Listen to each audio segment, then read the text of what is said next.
Wala ka pa rin talagang tiwala sa amin, ano? Aaminin ko, wala talaga akong tiwala sa mga pulis. But no offense, gano'n lang talaga ako. Pero kayong dalawa, nakuha niyo respeto ko.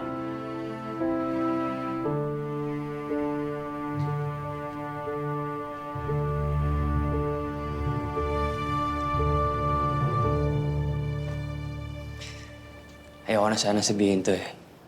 Dahil nangako ko sa Santa Babies na hindi ko na sasabihin sa inyo. Pero palagay ko, kailangan niyo itong malaman.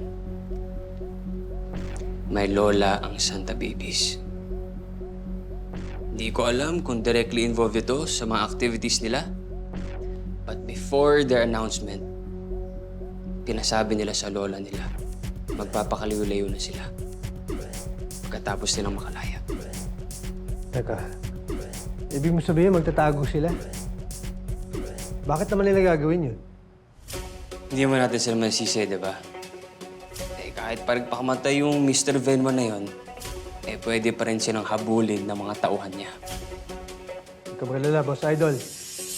Dahil sa mga ebidensyang nakuha namin kay Mr. Benoit, siguradong mahuli natin yung mga tauhan niya.